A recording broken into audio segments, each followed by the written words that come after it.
ब्रह्माणं विददाति पूर्वं यो वै वेदाहुं च बृहणोति तस्मै दम्भदेवमात्मबुद्धिप्रकाशं मुमुक्षुर्वै शरणमहं प्रपद्ये।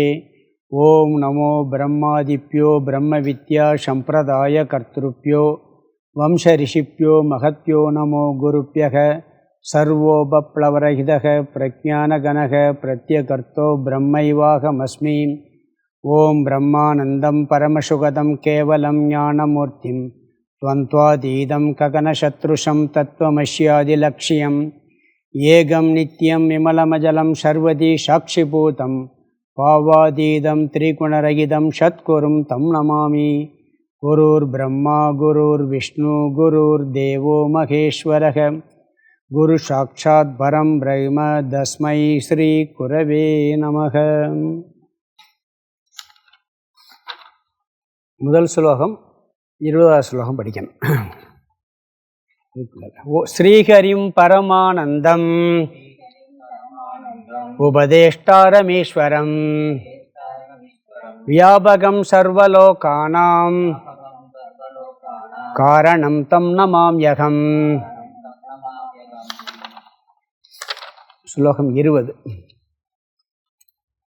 ஆத்ம பிரகாசக ஸ்வச்சோம்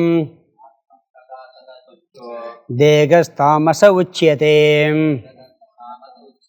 தயோரைக்யம் பிரபஷ்யந்தி இமஜ்ஞானமதః பரம்.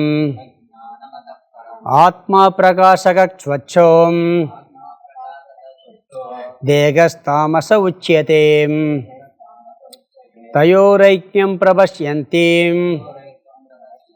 இமஜ்ஞானமதః பரம். 20வது ஸ்லோகத்தில் பார்த்துருக்கோம். அதுக்கு அர்த்தம் மட்டும் சொல்லலை. ஆரம்பத்தில் பிரார்த்தனையோடு ஆரம்பித்தார். பிறகு அனுபந்த சதுஷ்டயம், பிறகு சாதன சதுஷ்டயம் சொல்லிவிட்டு ஞானத்துக்கு விசாரம் கட்டாயம் தேவை அப்படிங்கிறத சொல்லி 4 கேள்விகள் கேட்டார். நான் யார், இந்த உலகம் எப்படி வந்தது, இதற்கு காரணம் என்ன, அனைத்துக்கும் ஆதார தத்துவம் என்ன, அதற்கு பதில் சொல்வதற்காக ஜீவ விசாரத்தை ஆரம்பித்தார். முதல்ல 4க்கும் சுருக்கமாக பதில் சொல்லிட்டார். சொல்லிட்டு 17லிருந்து ஜீவ விசாரம் ஆரம்பிக்கப்பட்டது. அதில் 17வது ஸ்லோகத்தில் ஆத்மா பிளவுபடாதது, வெனிச்சலக, ஏகக, ஒன்றானதுன்னார். ஆத்மா ஒன்று தான், அதை பிரிக்கவும் முடியாது. ஆனால் அனாத்மா பல, பகுபிகி. 2க்கும் எதிர்மறையான வித்தியாசம் இருக்குது. ஆனால் என்ன நினைக்கிறாங்க, 2ஐயும் ஒன்றுன்னு நினைக்கிறாங்க. அவங்கெல்லாம் அறிவிலிகள் அப்படின்னார். பிறகு 18வது ஸ்லோகத்தில் ஆத்மா உள்ளே இருப்பது அந்தக, அனாத்மா வெளியே இருப்பது. ஆத்மா நியாமக, கட்டுப்படுத்துபவர், அனாத்மா கட்டுப்படுத்தப்படுவது. இது 2ம் எதிர்மறையான தன்மையாக இருக்குது, ஆனால் ஒன்றாக நினைக்கிறார்கள் சொன்னார். பிறகு 19ல் ஆத்மா ஞானமயக, அறிவு சொரூபம், அனாத்மா ஜடஸ்வரூபம்னார். பிறகு அதில் ஒரு கருத்து தூய்மையானது அப்படிங்கிறதுக்கு புண்ணியக அப்படிங்கிற ஒரு கருத்து சொன்னார். புண்ணியக. அனாத்மா அசூச்சிகி, அசுத்தமானது. அனாத்மாவை எப்பயுமே சுத்தப்படுத்த முடியாது. 100% தூய்மைங்கிறது அனாத்மாவில் வரவே வராது. ஆத்மா எப்பொழுதும் தூய்மையாகவே இருப்பது. ஆனால் இங்கே புண்ணியகங்கிற ஒரு வார்த்தையை பயன்படுத்தினார். பிறகு ஆத்மா உணர்வுமயமானது, ஞானஸ்வரூபம். அனாத்மா மாம்சமயம், ஜடம் அப்படிங்கிற கருத்து சொல்லப்பட்டது. 20வது ஸ்லோகத்தில் ஆத்மா பிரகாசக, பிரகாசப்படுத்துவது, பிரகாச சொரூபம்னர். ஸ்வச்சக, தூய்மையானது. அங்கே தூய்மையானதுங்கிறதுக்கு புண்ணியகங்கிற வார்த்தையை பயன்படுத்தினார். இங்கே ஸ்வச்சகங்கிறார். அது அனாத்மா தாமசக, பிரகாசப்படுத்தப்படுவது.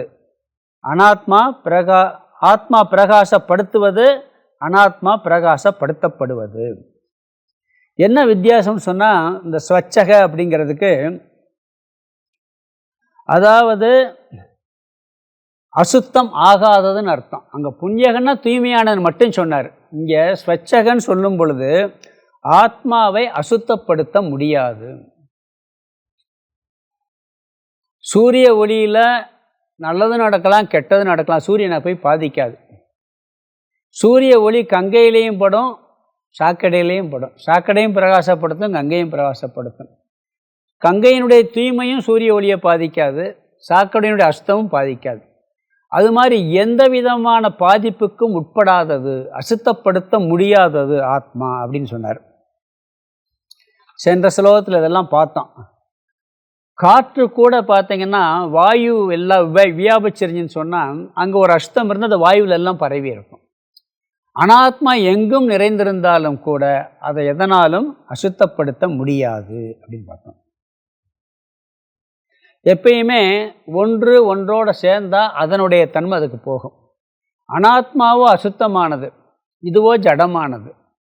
அப்போ ஆத்மாவோட சேர்ந்துருக்கும் போது இதனுடைய தன்மை அதுக்கு போகும்னு சொன்னால் அதுக்கு போகாது, அதோட ஜாயிண்ட்டே பண்ண முடியாது. உலகத்தில் எப்பயுமே விவகாரத்தில் பார்த்தீங்கன்னா ஒன்றின் தன்மை ஒன்றில் சேரும். ஆனால் இங்கே அனாத்மாவின் தன்மை ஆத்மாவில் சேராது. போன கிளாஸில் சொன்னேன், ஒரு நல்ல பையன் கெட்டவனோட சேர்ந்தா கெட்டு போவான் அப்படின்னு ஒரு உதாரணம் பார்த்தேன். அதை அவங்க அம்மா என்ன சொன்னாங்க, சேராதே. இவன் என்ன சொன்னான், நான் நல்லவன் தானே, ஏன் கூட அவன் சேர்ந்தா நல்லவன் ஆயிரட்டுமே அப்படின்னா.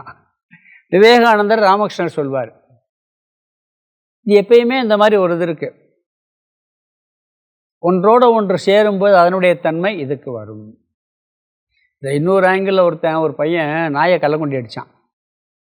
அதுக்கு ஒருத்தர் சொன்னார் கிராமத்தில், என்ன சொன்னாருங்கன்னா, ஏய் இப்படியெல்லாம் எரிக்காத, அப்புறம் அடுத்த பிறகு நீ நாயாக பிறப்ப, நாய் ஒன்னே மாதிரி பிறந்து ஒன்னே கள்ளக்கொண்டி எரிக்கும். இவன் அதுக்கு என்ன பதில் சொன்னான் தெரியுங்களா, போன ஜென்மத்தில் நாயாக பிறந்திருப்பேன், அதை என்னை கல்லை விட்டு எரிஞ்சிருக்கும், இப்போ நான் திரும்பி பண்ணுறேன்னா.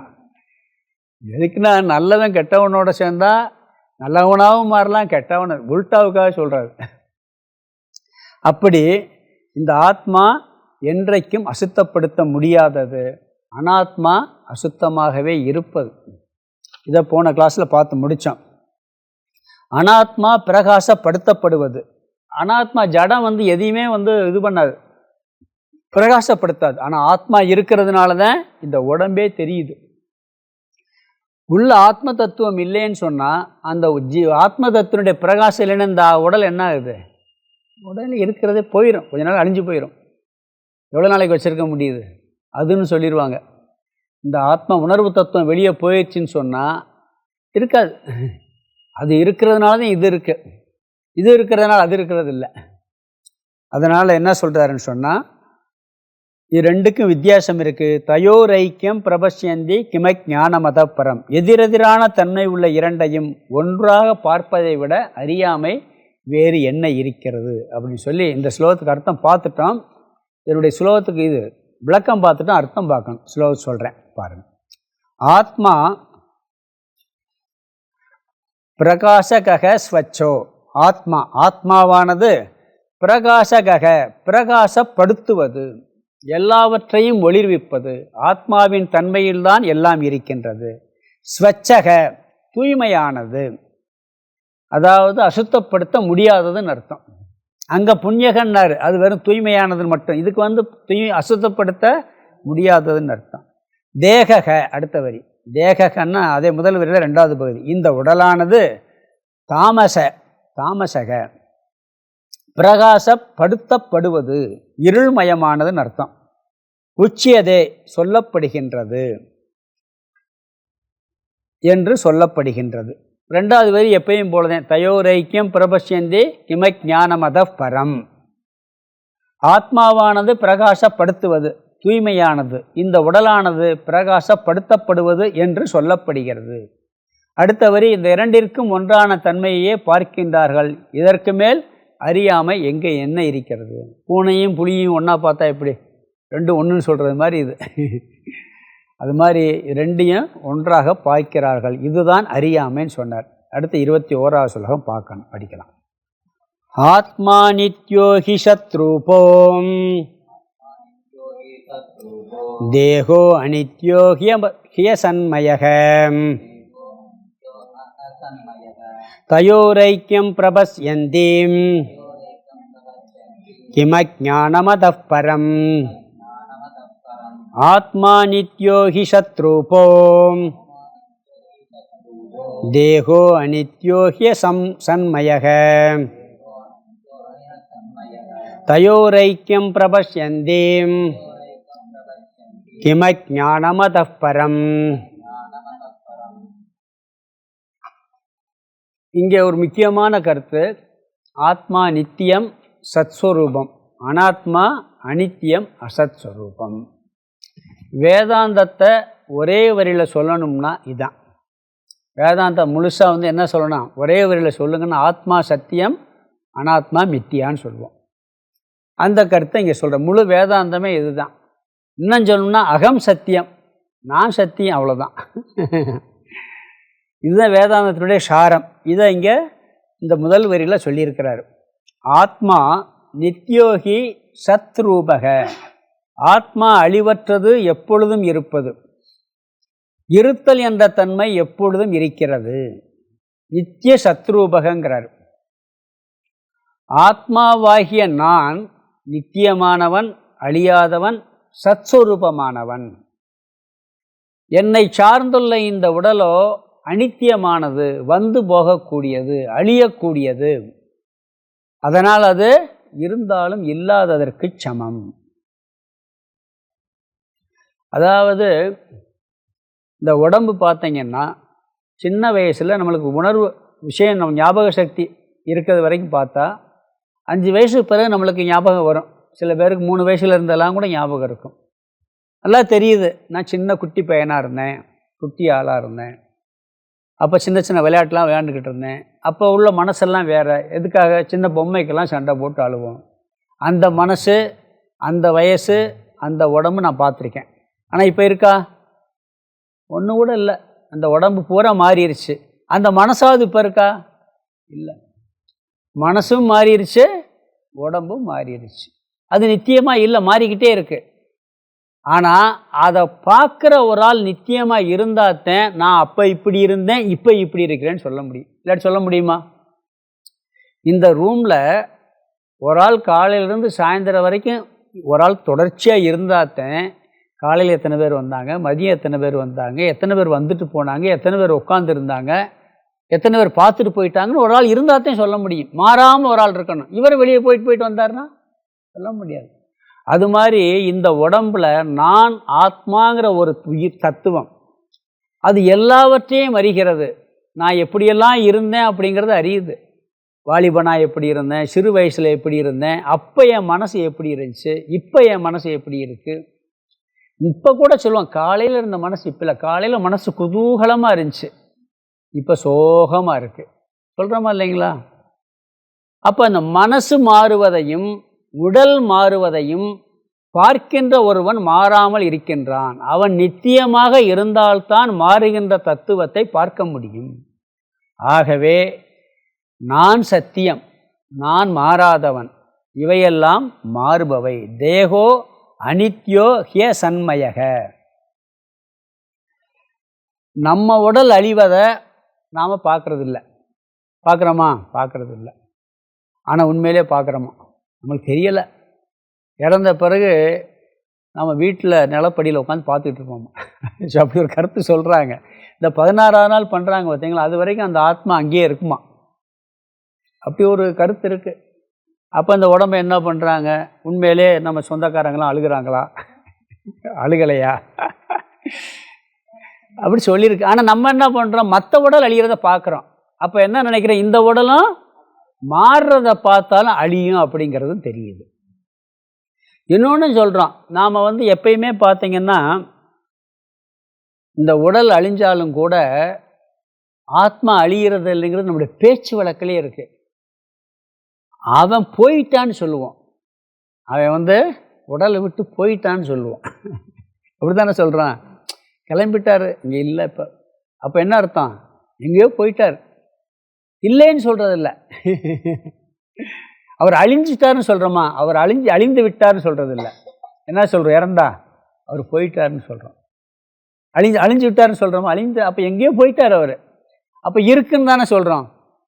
ஆக்சுவலாக அது கூட பார்த்தீங்கன்னா ஜீவ தத்துவம் தான், ஆத்மா இல்லை. ஆனால் அதுக்கு ஆதாரமாக இருக்கக்கூடியது ஆத்ம தத்துவம்.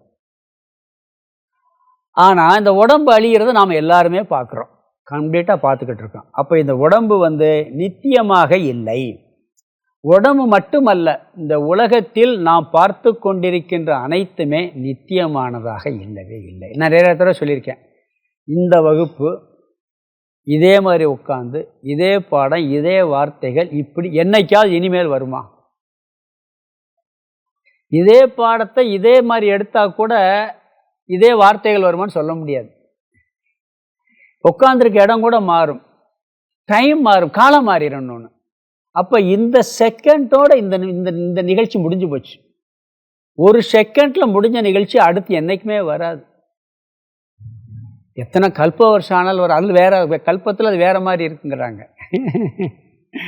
அப்போ ஒரு நொடி பொழுதும் மாறிக்கிட்டுறது எப்படி நாம் நித்தியம் சொல்ல முடியும்? இல்லைன்னு சொல்கிறது இல்லை. நாம் என்ன இங்கே அசத்துன்னு சொல்கிற வார்த்தை எதுக்கு சொல்கிறோம்னு சொன்னீங்கன்னா, இருக்கிறது மாதிரி இருக்குது, உண்மையிலே இல்லை, அதுக்கு மித்தியான்னு ஒரு பேர் இருக்குது. அதனால் என்ன சொல்கிறோம்னு சொன்னால், இது எல்லாமே மாறிக்கொண்டே இருப்பது. எல்லாத்துக்கும் டேட் ஆஃப் பர்த்துன்னு ஒன்று வந்தாச்சுன்னா டேட் ஆஃப் டெத்துன்னு ஒன்று கட்டாயம் வந்துடும்.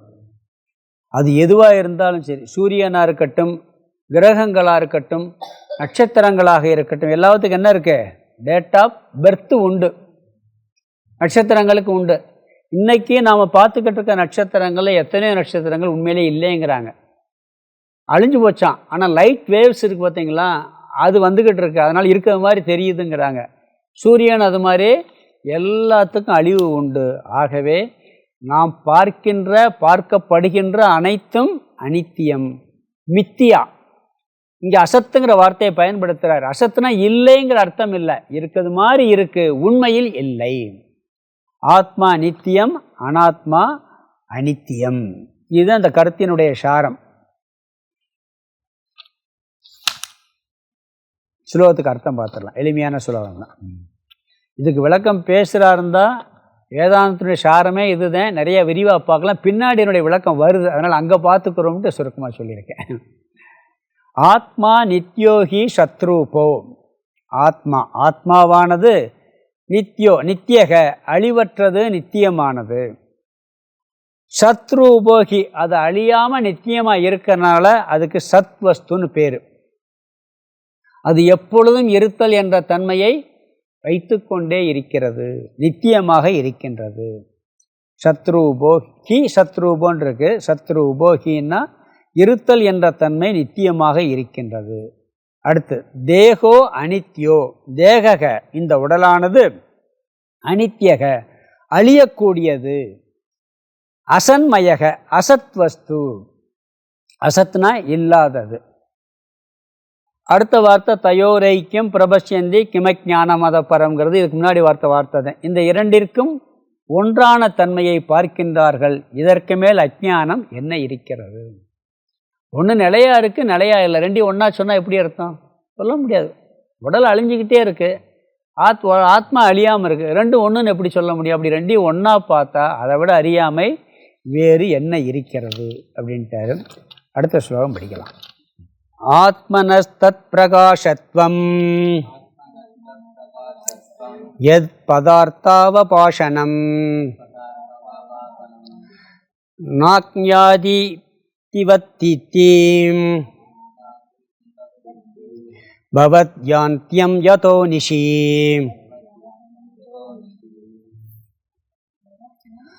ஆத்மனஸ்தத் பிரகாசத்வம் யத் பதார்த்தாவபாஷணம் நாக்ஞாதி தீப்திவர்த்திப்திஹீம் பவத் யாந்த்யம் யதோ நிஷீம்.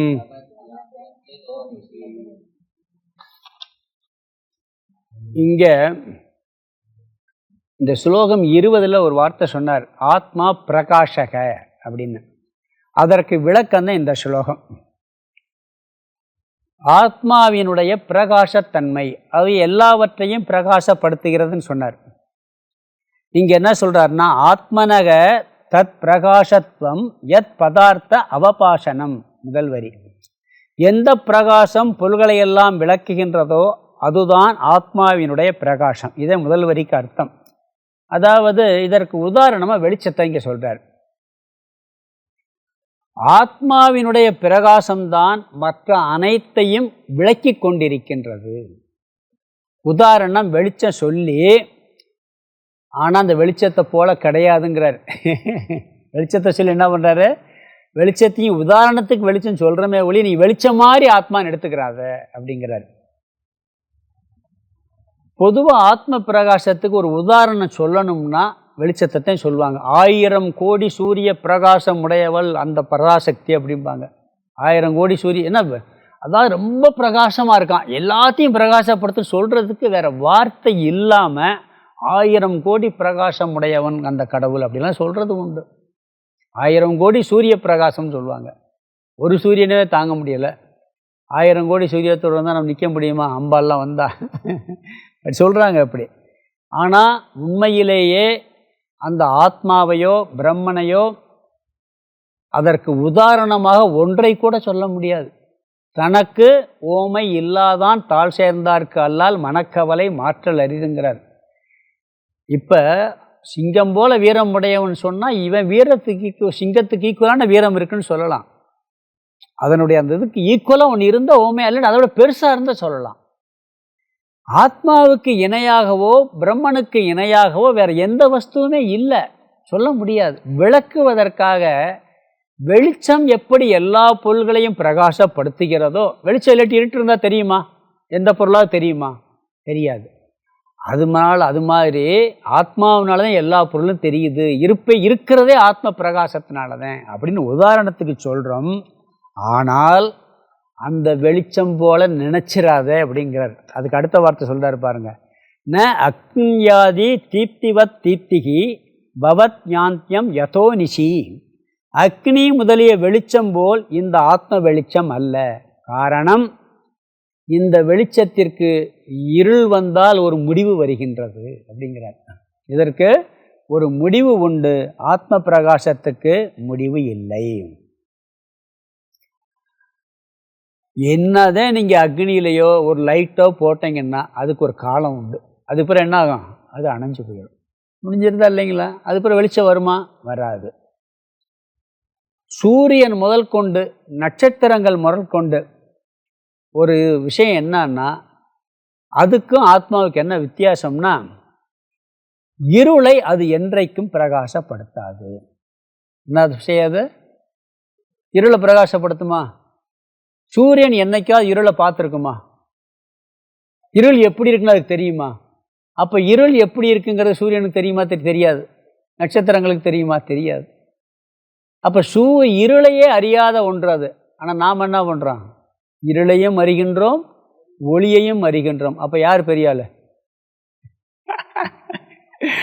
கண்ணு சூரியனோட பெருசுன்னு சொல்லுவாங்க. ஏன்னா கண் இருளையும் அறியும், ஒளியையும் அறியும்.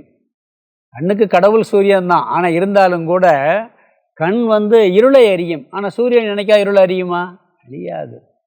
அது மட்டும் இல்லை, எந்த ஒளியும் என்னை பிரகாசப்படுத்தாது. நான் இருக்கின்றேன் என்பதை தெரிந்து கொள்ள எனக்கு எந்த ஒளியும் தேவையில்லை. இன்றைக்கி இந்த பொருள் இருக்குன்னு சொன்னால் இங்கே வெளிச்சமே இல்லாட்டி இந்த பொருளுக்கு தெரியுமா? வெளிச்சம் இருந்தால் தான் இது தெரியும். அப்படித்தானே? உலகத்தில் எந்த பொருளை பார்க்கணும்னாலும் என்ன வேணும்? வெளிச்சம் வேணும். நல்ல இருட்டறையில் உட்காந்துருக்கேன், நான் இருக்கிறது தெரியலேன்னு நான் சொல்ல முடியுமா? நல்ல இருட்டில் உட்காந்துருக்கேன் ரூமுக்குள்ளே, நான் இருக்கிறது எனக்கு தெரியலை, நான் இருக்க எனக்கு தெரியலை அப்படின்னு சொல்ல முடியுமா? சொல்ல முடியுமா?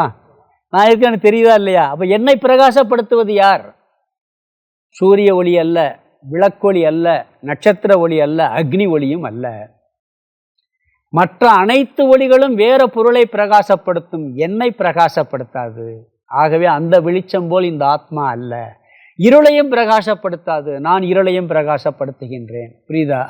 அப்போ ஆத்ம பிரகாசம் அந்த பிரகாசத்தை விட உயர்ந்ததே ஒழிய அது அல்ல. அதாவது பிறகு இன்னொன்று,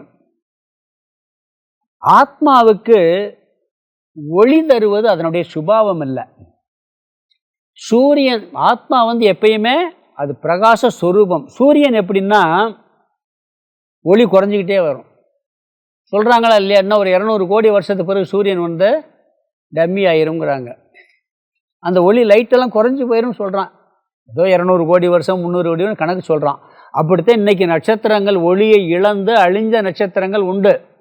நம்மளுக்கு பார்வையில் தெரியுது. ஏன்னா அந்த லைட் வந்துக்கிட்டு இருக்க வருஷம் அவ்வளோ இருக்குன்னு சொல்கிறாங்க.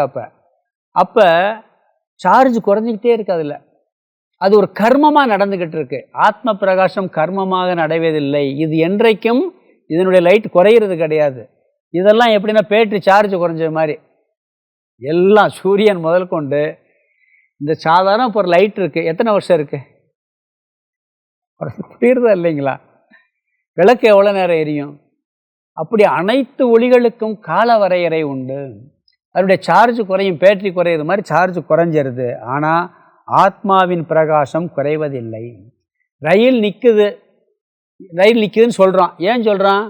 ஓடுற ரயிலை பார்த்துருக்கோம், அதனால் நிற்குதுன்னு சொல்கிறான். இது வந்து ஓடுவதும் ரயிலுடைய சுபாவம் இல்லை, நிற்கிறது சுபாவம், ரெண்டுமே பண்ணிக்கிட்டு இருக்காது செயல். அது அவ்வளவுதான். ஆத்மாவை அப்படி பிரகாசப்படுத்துவது பிரகாசப்படுத்தாதுன்னு பிரகாச சுரூபமாக இருப்பது அது ஒரு செயலாக நடைபெறுவது இல்லை அப்படிங்கிறார். ஆத்ம பிரகாசம் குறைவது இல்லை. பிறகு இருள் ஒளி என்ற இருமையின் ஓர் அங்கம்தான் மற்ற ஒரு வெளியெல்லாம். இருள்னு ஒன்று இருக்குது, வெளிச்சம்னு ஒன்று இருக்குது. ஆனால் இது இரண்டையும் கடந்த ஒரு நிலை. இரண்டையும் பிரகாசப்படுத்தக்கூடியது ஆத்ம ஒளி. அறிவையும் அறியாமையையும் பிரகாசப்படுத்தும். எனக்கு தெரியும் என்பதையும் தெரிய வைப்பது, தெரியாது என்பதையும் தெரிய வைப்பது. கடவுளுக்கு லட்சணமே எனக்கு திருவிடையால் வசனம் சொன்னேன். அந்த இவர் நக்கீரன் வசனத்தில் வரும், புரிந்தது புரியாதது, அறிந்தது அறியாதது, தெரிந்தது தெரியாதது அனைத்தும் அறிவம்பர்.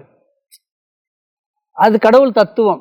கடவுள் தானே சொல்கிறார். அதுதான் ஆத்ம தத்துவம். அதுதான் அறிந்ததையும் அறியாததையும் தெரிந்ததையும் தெரியாததையும் பிரகாசப்படுத்தக்கூடியது இந்த ஆத்ம தத்துவம். அதே மாதிரி பார்த்திங்கன்னா 3 அவஸ்தை இருக்குது நம்மளுக்கு. விழிப்பு நிலை, கனவு நிலை, உறக்க நிலை. இந்த 3 அவஸ்தைகளையும் அறிவது. நான் ஆழ்ந்து உறங்கினேன், நான் கனவு கண்டு கொண்டிருக்கின்றேன், நான் விழித்து கொண்டிருக்கின்றேன். 3ஐயும் ஒன்று மாறாமல் துரிய நிலைன்னு சொல்லுவாங்க. 3க்குள்ளே ஒன்று இருக்குது, அது வந்து மாறாமல் பிரகாசப்படுத்தி கொண்டிருக்கின்றது. இப்போ கனவு காண்டுக்கிட்டு இருக்கோம். கனவுல நல்ல இருட்டில் கனவு காண்கிறோம். இருட்டு நல்ல இருட்டு, வீட்டில் எல்லா லைட்டையும் ஆஃப் பண்ணியாச்சு. தூங்கும்போது நல்ல பங்குனி மாதம் வெயிலில் 12 மணிக்கு காட்டில் அலைஞ்சிக்கிட்டு இருக்கோம். பெரிய வெயில் தாங்க முடியாமல் வேர்த்து கொட்டுது. அங்கே ஒரு பெரிய வெளிச்சம் தெரியுது. நம்ம படுத்துருக்கிறது எங்கே? இருட்டுக்குள்ளே. கனவுல ஒரு பெரிய வெளிச்சத்தில் தெரிகிறோம். அப்போ கனவுல அந்த இருட்டில் ஒரு வெளிச்சத்தை காட்டினது எது? அது ஆத்ம தத்துவம். அதை பிரகாசப்படுத்து. அங்கே உள்ள ஒரு ஒளி இருக்கா? வெளியே ஒளியே இல்லை, ஆனால் உள்ளுக்குள்ள ஒரு ஒளியை காட்டுது. அதே மாதிரி நம்ம பகலில் தூங்குகிறோம், இருட்டில் எங்கேயோ காட்டில் அலைஞ்சிக்கிற மாதிரி கனவு. அப்போ இருளை காமிக்குது அங்கே. அப்போ இருளை பிரகாசப்படுத்துறது எது? இருட்டில் அலையிறேன்னு சொல்கிறேன். நான் பகலில் கொஞ்ச நேரம் படுத்து தூங்கினேன், இருட்டு காட்டுக்குள்ள போய் மாட்டிக்கிட்டேன், ஒரு புலி வந்து துரத்துச்சு அப்படின்னு சொன்னால் அங்கே இருள் இருக்கதையும் காமிச்சிருக்கு, வெளியே வெளிச்சம் இருக்குது, உள்ள இருளை காமிக்குது. இப்போ அந்த இருளையும் இந்த ஒளியையும் உள்ள ஒன்று வருது, அதை பிரகாசப்படுத்துது. வெளியே இருக்க ஒளி வேறு, வெளியே இருக்கக்கூடிய இருள் வேறு. உள்ள ஒரு இருளும் ஒரு ஒளியும் காமிச்சு அதையும் காட்டுது நம்மளுக்கு. அதை பிரகாசப்படுத்துவது இந்த ஆத்ம தத்துவம். ஆகவே இது மற்ற ஒளியை போல் அல்ல அப்படிங்கிறார். சூரியன் இருக்கதை பிரகாசப்படுத்தும், ஆனால் ஆத்மாவை பிரகாசப்படுத்தாது, இருளை பிரகாசப்படுத்தாது. ஒருத்தர் அந்த காலத்தில் பெட்ரோமாஸ் லைட் இருக்கும், பார்த்துருக்கீங்களா? எங்கேயா இருட்டு இருந்தால் பெட்ரோமாஸ் லைட்டை வைப்பாங்க கொண்டு போய். அப்போ இந்த இப்போலாம் வந்து பேட்ரி வந்துருச்சு, வண்டியில் அப்படியே வச்சு ஜென்ரேட்டர் கொண்டு போகிறாங்க. அன்றைக்கி வந்து பெட்ரோமாஸ் லைட், கல்யாணம்னாலும் சரி தலையில் ஒருத்தர் பெட்ரோமாஸ் தூக்கிட்டு போயிட்டே இருப்பான். ஒருத்தர் என்ன பண்ணிருக்கு, ஒரு பெரிய பங்களா ஒரு நிகழ்ச்சி நடக்குது. அப்போ எல்லாம் லைட்டு வைக்கணும்ல. அப்போ சொல்லுன்னா முதலாளி என்ன சொன்னார், இந்த பெட்ரோமாஸ் லைட்டை கொண்டு போய் எங்கே இருட்டு இருக்கோ அங்கே போய் வையின்ட்டார் டேரக்டாக வேலைக்காரன்ட்ட. இவன் தூக்கிட்டு போயிட்டு கொஞ்சம் நேரம் கழித்து கொண்டு வந்துட்டான். என்னடா கொண்டு வந்துட்டேன்? ஒரு இடத்துல இருட்டு இல்லை சாமி. அந்த லைட்டை கொண்டு போனால் எங்கே இருள் தெரியும்? வெளிச்சம் என்றைக்கும் இருளை பிரகாசப்படுத்தாது. ஆனால் ஆத்மா இருளையும் பிரகாசப்படுத்தும். சில பேர் என்ன பண்ணுறாங்கன்னா, இந்த ஆத்மாவுக்கு இந்த லைட்டை உதாரணமாக சொன்னதுனால அது என்ன பண்ணுவாங்கன்னா, சினிமாவில் காமிப்பான். அப்படியே இறந்துருவார், இல்லாட்டி அப்படியே இருப்பார். இங்கேருந்து அப்படியே ஒரு கட்டை விரலில் அப்படியே ஒரு ஜோதி அப்படியே வெளியேறி அப்படியே போய் கடவுள்கிட்ட போய் ஐக்கியமாகும். அதுதான் ஆத்மா நினச்சிக்கிட்டு தியானம் பண்ணுறது.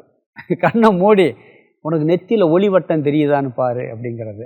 ஒருத்தர் கண்ணாடியில்னு ஒரு சாமியார் பார்த்துக்கிட்டே அந்த என்ன பார்க்குறேன், நான் நிறைய தியானம் பண்ணிக்கிட்டு இருக்கேன், எனக்கு பின்னாடி ஒளிவட்டம் தெரியுதான்னு பார்க்குறேன்னாராம். எப்படி ஒளிவட்டம் தெரியும்? ஏன்னா ஒளியே ஆத்மா, அதுவே ஒரு ஒரு படம் வரைகிறோம். சாமி படத்தை காமிச்சா வித்தியாசமாக காமிக்கணும், ஒரு பிரகாச ஸ்வரூபம்ட்டு. அதனால் சினிமாவிலலாம் அப்படியே ஒரு ஒளிவட்டம் மாதிரி காமிப்பாங்க. ஒரு படம் வரைஞ்சால் பின்னாடி ஒரு பிரகாசமாக ஒரு ஒளியை காமிப்பாங்க. அதுக்காக அப்படி தெரியும்னு அர்த்தமா? அது வேற, இது வேற. நம்ம என்ன நினச்சிட்றோம், கண்ணை மூடி தியானம் பண்ணால் அப்படியே அந்த ஒரு கட்டை விரலில், அது வேதத்தில் வேறு சொல்லிருச்சு, அந்த கட்டை விரல் அளவில் அந்த ஆத்மா உள்ள அங்கே இருக்குன்னு சொல்லி ஒரு சில இடத்துல வருது அப்படி. அதனால் இதை வச்சுட்டு என்ன சொல்கிறாங்கன்னு சொன்னால், இதுவே அப்படின்னு நினச்சிக்கிட்டு இருக்காங்க. அது அப்படி நினச்சிடக்கூடாது. ஏன்னா நிறைய பேர் அப்படி தியானம் பண்ணுறாங்க. ஏன்னா கண்ணுக்கு தெரியாத ஒரு தத்துவத்தை, இந்திரியங்களால் அறிய முடியாத தத்துவத்தை விலைக்கு சொல்கிறதுக்காக வெளிச்சத்தை உதாரணமாக சொல்கிறோம். சினிமாவிலே அப்படி தான் காட்ட, அதுக்கு மேலே எப்படி காட்ட முடியும்? உயிர் பிரிகிறத எப்படி காட்ட முடியும்? ஒரு சினிமாவில் உயிர் பிரிகிறத காட்டணும், எப்படி காட்ட முடியும்? அப்படியே ஒரு ஜோதி மாதிரி காட்டுவான். இதை வச்சுக்கிட்டு இப்படித்தான் இருக்கும் நாம் கற்பனை பண்ணால் எப்படி? அதனால் என்ன சொல்கிறாரு, வெளிச்சம் போல பிரகாசப்படுத்துவேன்னு சொன்ன உடனே வெளிச்ச உதாரணமான இடத்துல சொல்லியிருக்கோம், அப்படி நீயே அதை பண்ணிராத அப்படிங்கிற. பஞ்சதசியில் ஒரு இடத்துல வருது, அது இருளும் அல்ல ஒளியும் அல்ல அப்படின்னு வரும். இருளும் அல்ல ஒளியும் அல்ல, இருளையும் ஒளியையும் பிரகாசப்படுத்தக்கூடிய ஒரு தத்துவம். இது இருள், இது ஒளி என்று சொல்லக்கூடிய தத்துவம். அது இரண்டையும் அறியக்கூடிய ஒரு தத்துவம் அப்படிங்கிறார். அதனால் அனைத்தையும் பிரகாசப்படுத்துவது, விளக்குவது ஆத்மாவினுடைய சொரூபம், தன்மை. அதனால் அக்னி மாதிரி நினச்சிடாது. அக்னி முதலியன்ட்டார். அக்னி முதலிய எல்லாத்தையும் சேர்த்துக்கணும். அக்னி, சூரியன், சந்திரன், நட்சத்திரம் முதலிய ஒளிவிடும் பொருள்கள் விளக்குகின்றன, பிரகாசப்படுத்துது எல்லாத்தையும். அதனால் அது போன்ற வெளிச்சம் ஆத்மா நினச்சிடாத அப்படிங்கிறார். அது வல்லங்கிறார். காரணம், இருள் இருக்கும்போது வெளிச்சம் இல்லை, வெளிச்சம் இருக்கும்போது இருள் இல்லை. இரண்டும் எதிரெதிரானதற்கான. இருளையும் விளக்குகின்றது. இருள் எரிஞ்சுனா இங்கே வெளிச்சம் இல்லைன்னு சொல்கிறோம்ல, இருள் இருக்கிற இடத்துல வெளிச்சம் இல்லைன்னு சொல்கிறோமா இல்லையா? ஆத்மா இல்லைன்னு சொல்ல முடியுமா? இருள் இருக்கிற இடத்துல கடவுள் இல்லைன்னு சொல்ல முடியுமா? பிரம்மன் இல்லைன்னு சொல்ல முடியுமா? ஆனால் வெளிச்சம் இல்லைன்னு சொல்கிறோம். ஆனால் அந்த வெளிச்சம் போல பிரகாசப்படுத்துவது என்று ஒரு வார்த்தையை சொன்னதனால் நீ வெளிச்சம் என்று நினைத்து விடாதே, வெளிச்சம் போல அல்ல. காரணம், இருள் இருக்கும் பொழுது வெளிச்சம் இல்லை அப்படின்னு சொல்லி இந்த ஸ்லோகத்துக்கு சொல்கிறாரு. ஸ்லோகத்துக்கு அர்த்தம் பார்த்துடலாம். முதல் வரியில் ரெண்டாவது பகுதி, யத் பதார்த்தாவ பாஷணம். யத் எந்த பிரகாசம், ஆத்மனஸ்தத் பிரகாசத்துவம் அடுத்து இருக்கு. எத்துன்னா எந்த பிரகாசம், பதார்த்த அவபாஷணம். அதை பிரித்தோம்னா, பதார்த்தன்னா பொருள்களை எல்லாம், எந்த பிரகாசம் பொருள்களை எல்லாம் அவபாஷணம் விளக்குகின்றதோ, எந்த பிரகாசம் பொருள்களையெல்லாம் விளக்குகின்றதோ. அதுக்கடுத்து முதல் வரியில் ஆத்மனஸ் தத் பிரகாசத்துவம் இருக்கு. தத் அதுதான், ஆத்மனக ஆத்மாவினுடைய பிரகாசத்துவம் பிரகாசத்தன்மை. எந்த பிரகாசம் எல்லா பொருள்களையும் விளக்குகின்றதோ அதுதான் ஆத்மாவினுடைய பிரகாசத்தன்மை. ஒரு பொருள் இருக்கு இருக்கு இருக்குன்னு சொல்கிறோம்னு சொன்னால் அது ஆத்மாவினுடைய பிரகாசத்தினால் தான். அடுத்தது, ந அக்னியாதி தீப்திவத் தீப்திகி. அதை பிரிச்சோம்னு சொன்னால், ந அக்னியாதி. அக்னியாதினா அக்னி முதலியன்டர்.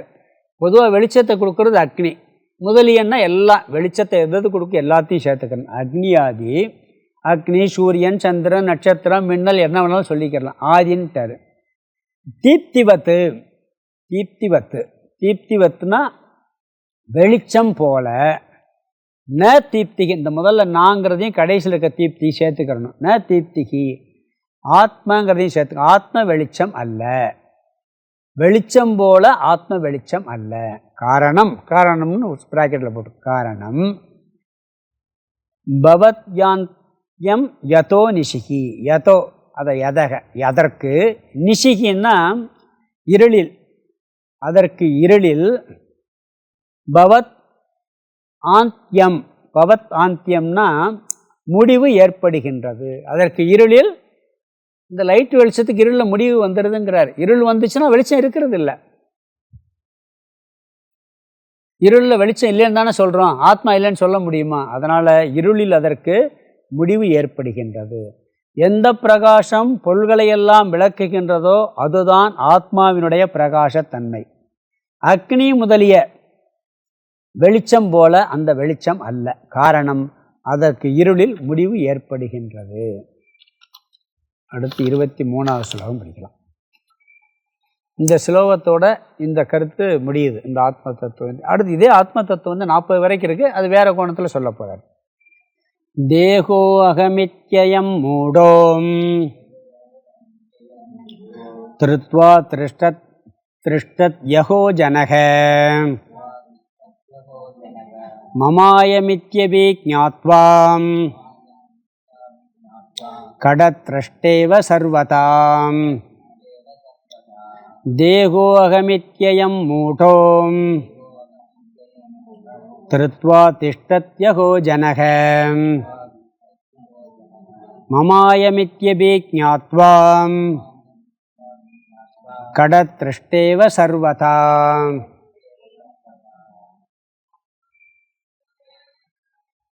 இந்த ஆத்மா அனாத்ம ஸ்வரூபம் இரண்டையும் 17வது ஸ்லோகத்தில் ஆரம்பித்தார், இங்கே 23ல் முடிக்கிறார். அதில் கடைசி வார்த்தை எது அறியாமைன்னு சொல்லி வந்தார். இங்கேயும் அந்த கடைசி வார்த்தையை அந்த கடைசியில் சொன்ன அந்த வாக்கியம் இல்லை, வேறு வரியில் சொல்கிறார். அதாவது அறியாமை அப்படிங்கிற வார்த்தையை மட்டும் இங்கே பயன்படுத்துகிறார். அதாவது அந்தோ என்ன பரிதாபம்னு சொல்லி இந்த அறியாமையை சொல்லி முடிக்கிறார்.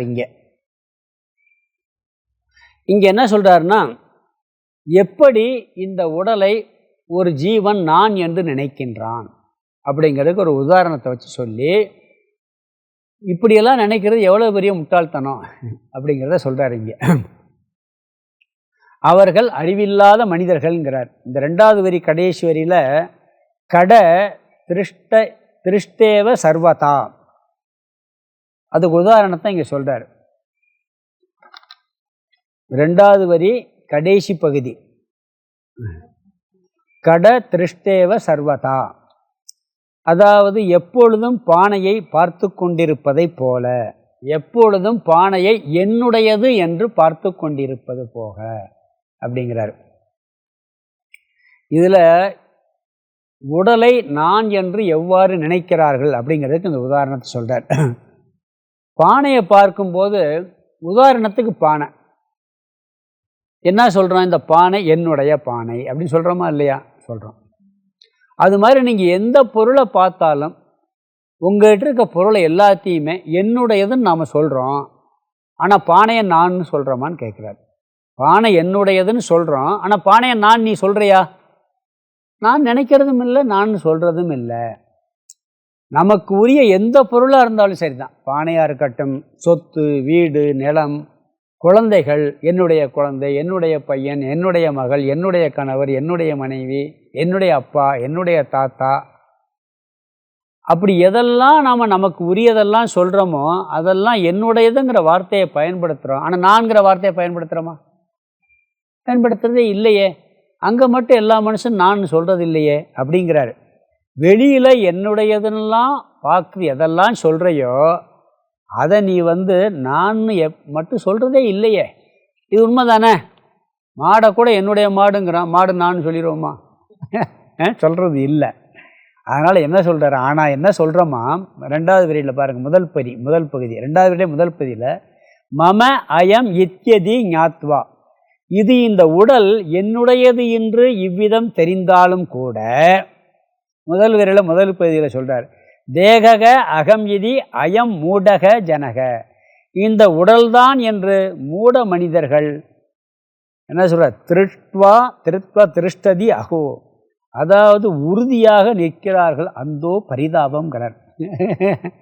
என்ன சொல்கிறாருன்னா, எல்லாத்தையும் வெளியே பார்க்கறது மாதிரி என்னுடைய உடல்னு சொல்கிற, என்னுடைய மனம்னு சொல்கிற, வெளியே எல்லாத்தையும் பார்த்து என்னுடையதுன்னு சொல்லிட்டு நான் சொல்கிறியா? சொல்கிறது இல்லைல்ல, நான் சொல்கிறதே இல்லை. ஆனால் உடலை நாம் என்ன சொல்கிறோம்? என்னுடைய உடல்னு சொல்கிறோமா இல்லையா? சொல்கிறோம். மனசை என்ன சொல்கிறான்? என்னுடைய மனம்னு சொல்கிறான். ஆனால் இதை மட்டும் நீ எப்படி நான் சொல்கிற? இப்போ என்னுடைய பாட்டில்னு சொன்னால் இதை நான் சொல்கிறதில்ல. இதை நான் என்னுடையதுன்னு சொல்கிறேன், ஆனால் நான் சொல்கிறதில்ல. ஆனால் இந்த உடலை என்னுடையதுன்னு சொல்லிட்டு நான் சொல்கிறேன். என் மனசை என்னுடையதுன்னு சொல்லிட்டு நான் சொல்கிறேன். அப்போ நான் அல்லாதன நான் என்பதில் அனைத்து சம்சாரம் அதில் தான் இருக்குது. எல்லாமே அதில் தான் இருக்குது. அதில் உறுதியாக நிற்கின்றோம். இது என்ன பரிதாபங்கிறார். அந்தோ என்ன பரிதாபம். நான் உடல் என்பது அறியாமை, நான் அழியாத ஆத்மாங்கிறது ஞானம். நம்ம ஒரு மனுஷனுக்கு தேவையான ஞானமே இதுதேங்கிறார். படகுல செல்லும்போது 4 பேர் படகுல போனாங்களாம். ஒரு மனுஷனுக்கு தேவையான ஞானம் என்னன்னா, நான் உடம்பு அல்ல ஆத்மாங்கிற ஞானம் தான். உடம்பு நான்கிறது விவகாரத்துக்கு பயன்படுத்தலாம். ஆனால் விவகாரத்தில் சொல்லலாம், நான் சாப்பிட்டேன்னு சொல்லலாம். ஆள் மனசில் இது நான்கிற இதை இருக்கக்கூடாது அப்படிங்கிறத சொல்கிறார். இதற்கு ஒரு உதாரணம் என்ன சொல்கிறாங்கன்னா, இப்போ போட்டில் 4 பேர் போய்கிட்டு இருக்காங்க. படகு ஓட்டி ஒருத்தன் போய்கிட்டு இருக்கான். போகும் பொழுது ஒருத்தர் என்ன சொல்கிறான் தெரியும், 4 பேருக்குள்ளே வாக்குவாதம் வருது. எனக்கு 4 வேதம் தெரியுங்கிறான். ஒருத்தன் எனக்கு அர்த்த சாஸ்திரம் பூரா கரைச்சி குடிச்சிருக்கேன், நான் தான் பெரிய ஆளுங்கிறான். இன்னொருத்தர் என்ன, எனக்கு கணித சாஸ்திரம் பூரா தெரியும், எனக்கு ஜோதிட சாஸ்திரம் தெரியுங்கிறான். எல்லாம் வாதம் பண்ணிக்கிட்டு இருக்கானுங்க. உடனே அந்த படகோட்டி என்ன பண்ணான், முதல் உங்கள் வாதத்தை நிப்பாட்டுங்கன்ட்டான். நிப்பாட்டுங்கன்ட்டு, நீச்சு தெரியுமா அவங்க 4 பேர்த்துக்குன்னு கேட்டான். தெரியாதுங்கிறான். என்ன தெரிஞ்சு அவங்க வாழ்க்கை அவுட்டு, ஏன்னா படகுல ஓட்ட விழுந்துருச்சு அப்படிங்கிறான். அப்போ என்ன தெரிஞ்சாலும் அங்கே என்ன தேவை? நீச்சல் தேவை. அது மாதிரி உலகத்தில் நீ எந்த ஞானத்தை பெற்றாலும் அது ஞானம் அல்ல. இந்த ஞானம்தான் ஞானங்கிறார். என்ன ஞானம்? இதுதான் ஞானம். படகுல போய்கிட்டு இருக்கவனுக்கு நீச்சல் எப்படி முக்கியமோ, தலையில் தீப்பிடிச்சவனுக்கு தண்ணி எப்படி முக்கியமோ, அதுபோல இந்த உலக துயரத்தில் உலக பந்தத்தில் மாட்டி சிக்கி தவிக்கின்ற ஒருவனுக்கு இந்த உடல் நான் அல்ல அப்படிங்கிற ஞானந்தே ரொம்ப ரொம்ப முக்கியங்கிறார்.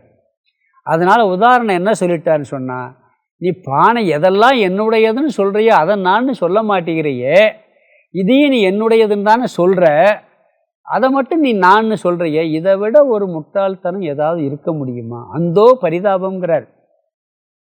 ஆனால் அதை நீக்க முடியுதா? ஞானம் வந்தாலும்னா நீக்க முடியறதில்லை. காரணம் என்னன்னா, ஒரு ஜென்மம் அல்ல, எத்தனையோ கோடிக்கணக்கான ஜென்மம் எடுத்திருக்கோம். நம்மளுக்கு தெரியாது. புழுவாக பிறந்திருப்போம், என்ன தேவராகவும் பிறந்திருப்போம். எத்தனை பிறவி எடுத்திருந்தாலும் கூட இந்த உடல் தான் நான்கிறது அந்த பிறவியில் இருக்கும். புழுவாக இருக்கும்போது அந்த உடம்பு புழு, நான் அந்த புழு உடம்பு நான் நினச்சிக்கிட்டு இருக்கோம்.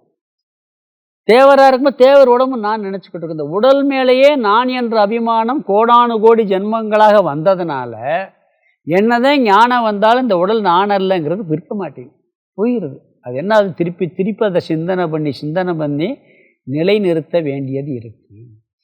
நாரதர் சான்றோருடைய சாகசத்தை பற்றி சொல்லும் பொழுது ஒரு இது சொல்வார். அதை அந்த உதாரணத்தை பார்த்தா கூட உடல் மாறுதுங்கிறது தெரியும், உடல் நான் இல்லைங்கிறது. அவர் என்ன பண்ணாராம், பெரியவர்களுடைய சாகவாசம் எப்படி ஒரு மனுஷனை உயர்த்தும்னு கேட்குறாரு. இங்கே வான்னு கூட்டு போகிறார். ஒரு புழுவை காமிக்கிறார். யார்? பகவான் கிருஷ்ணர். இவங்களை பார்த்தோன்னா புழு செத்து போயிடுது. என்ன நம்ம வந்த இதில் புழு செத்தே போச்சுங்கிறாரு. சரி, இன்னும் வாங்கணும், ஒரு கிளி இருக்குது, கிளியை பார்க்க கூட்டு போகிறாரு. இவங்களை பார்த்தோன்னா கிளி செத்து போச்சு. என்னடா இது, நல்லவர்கள் சாகவாசம்னா இருக்கிறது செத்து போதே அப்படின்னு நாரதருக்கு ஒரே ஒரு அரண்மனை கூட்டு போ. குழந்தை அப்போதான் பிறந்திருக்கு. அங்கே போனவொன்னே குழந்தை டபார் என்ன பண்ணுது, எந்திரிச்சு கீழே இறங்கி ரெக்கையோட தேவராக நிற்கிது. அப்போ தான் அந்த கிளி அந்த குழந்தை சொல்லுது, தேவனா மாறி சொல்லுது, நான் புழுவாக இருந்தேன், நீங்கள் பார்த்ததுனால எனக்கு கிளி பிறவி கிடச்சிச்சு, நீங்கள் பார்த்ததுனால எனக்கு பிறகு அரசனுக்கு மகனாக பிறக்க வாய்ப்பு கிடச்சிது, பிறகு நீங்கள் பார்த்ததுனால தேவனாகக்கூடிய வாய்ப்பு கிடச்சின்னு சொல்லி அந்த அந்த பையன் அரச கூட அந்த தேவ சரீரத்தில் வந்து சொல்கிறான். அப்போ சரீரம் பாருங்கள், புழு சரீரம், கிளி சரீரம், அரச குழந்தை சரீரம், தேவ சரீரம். ஆனால் ஆள் யார்? ஒரே ஆள்கிட்ட. அவன் மாறாமல் இருக்கான். சரீரம் மாறும், அழியும். அது என்னுடைய புழு சரீரம். அதனால் வந்துச்சு முதல்ல அது என்னுடைய சரீரமாக இருந்துச்சு. புழு சரீரம், என்னுடைய கிளி சரீரம், என்னுடைய குழந்தை சரீரம், என்னுடைய தேவ சரீரம். இந்த என்னுடையதுன்னு இதை சொல்லும் பொழுது அதை மட்டும் நான் நினைக்கிறேன். பானை என்னுடையதுன்னு சொல்கிறத நான் நினைக்கிறது இல்லை. என்னுடைய வீடுன்னா வீடை நான் நினைக்கிறோமா? நினைக்கிறது இல்லை. என்னுடையது என்று எதையெல்லாம் சொல்லுகின்றாயோ அதையெல்லாம் நான் என்று நீ நினைப்பதே இல்லை. ஆனால் உடலை என்னுடையது என்று சொல்லுகின்றாய், ஆனால் உடல் நான் என்று நினைக்கிறாய். இதைவிட முட்டாள்தனம் ஏதாவது இருக்குமா அப்படின்னு சொல்லி சங்கரர் இங்கே சொல்கிறாரு. அதனால் என்ன சொல்கிறாருன்னு சொன்னால், இதோட இந்த அறியாமை, உடலையும் உயிரையும் ஒன்றாக நினைப்பது மாதிரி அறியாமை எதுவுமே இல்லைன்னு சொல்லி முடிக்கிறார். பிறகு எது ஞானம் சொல்ல போகிறார். அடுத்ததில் எதுதான் ஞானம், இதெல்லாம் அறியாமைன்ட்டார். இனி எது உண்மையான அறிவு, ஆத்மாவினுடைய சொரூபம் என்ன, அனாத்மாவினுடைய சொரூபம் என்னன்னு சொன்னார். சொல்லிவிட்டு பிறகு என்ன சொல்ல போகிறார்? இப்போ இனிமேல் வந்து இதெல்லாம் அறியாமைன்னு இது ரெண்டையும் ஒன்றா பார்த்தா அது அறியாமைன்னார். திருப்பி எப்படி பார்க்குறது அறிவுன்னு சொல்ல போகிறாரு. அதை நம்ம அடுத்த ஸ்லோகத்தில் பார்க்கணும். ஸ்லோகத்துக்கு அர்த்தத்தை பார்த்துடலாம். தேகோ அகமித்யம் மூடக. முதல்ல ரெண்டாவது வரிக்கு அர்த்தம் பார்த்துடலாம். மமா, அதாவது கடத்ருஷ்டேவ சர்வதா, கடைசி வார்த்தை. கடத்ருஷ்டேவ சர்வதா, கடத்ருஷ்டா இவ சர்வதா. எப்பொழுதும் பானையை என்னுடையது என்றுங்கிற என்னுடையது என்று பார்த்து கொண்டிருப்பவன் போல. கடத்ருஷ்டுவா இவன்னா கடத்தை பார்த்து கொண்டிருப்பவன் போல. சர்வதானா எப்பொழுதும்.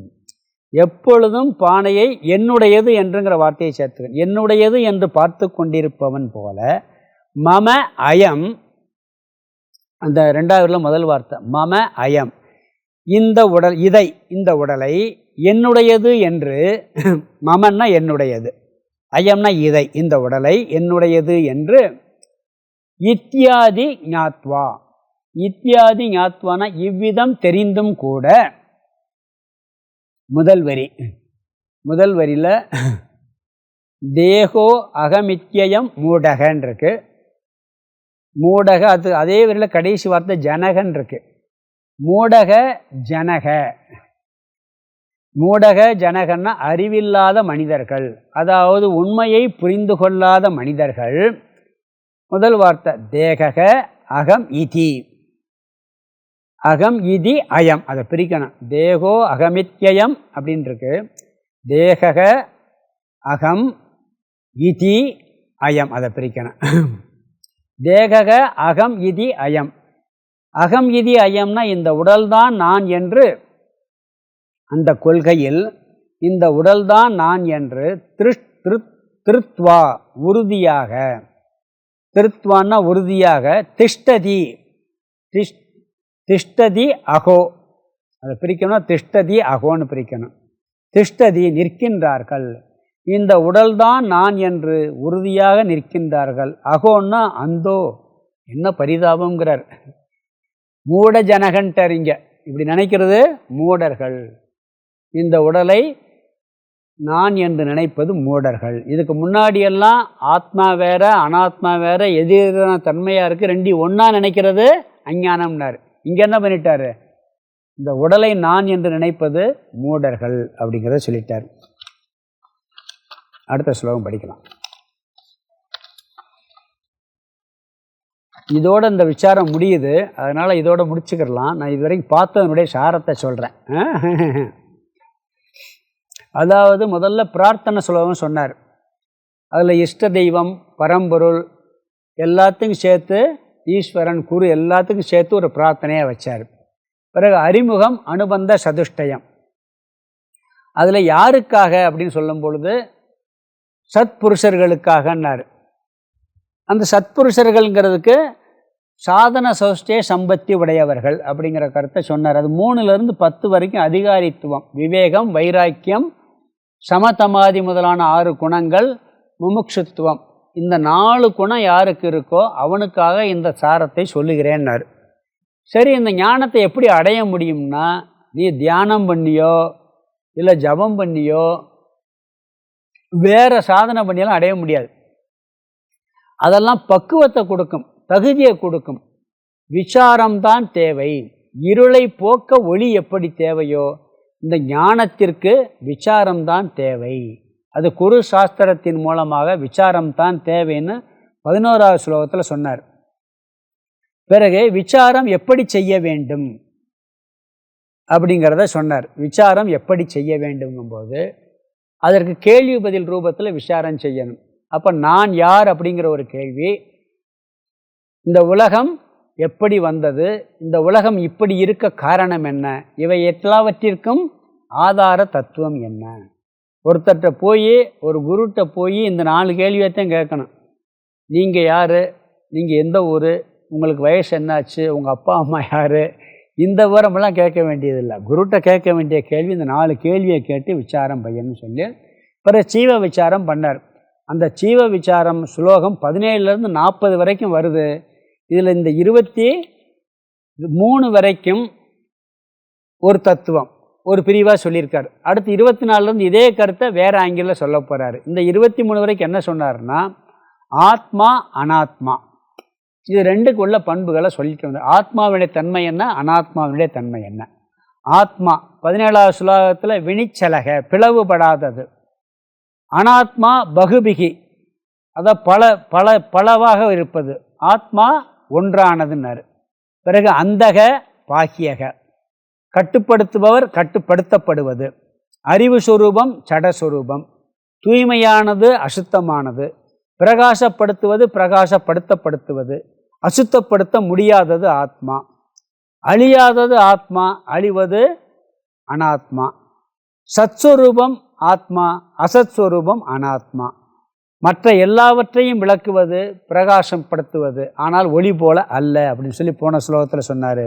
பிறகு என்னுடையது என்று எல்லாவற்றையும் சொல்வது போல் இந்த உடலையும் என்னுடையது என்று சொல்லிவிட்டு நான் என்று சொல்லுகின்றோம். இதைவிட அறியாமை வேறு என்ன உள்ளது அப்படின்னு சொல்லி இந்த ஆத்மா அனாத்மாவை சொல்லி எது அஞ்ஞானம் அப்படிங்கிறத தெளிவுபடுத்தி சொல்லியிருக்கிறாரு. இனி 24லேருந்து அடுத்து 28 வரைக்கும் எது ஞானம்ங்கிற தலைப்பை சொல்ல போகிறார். எது நான் சொல்லி இதுதான் ஞானம், இதுதான் உண்மையான ஞானம் அப்படிங்கிறத 24லேருந்து 28 வரைக்கும் சொல்ல போகிறாரு.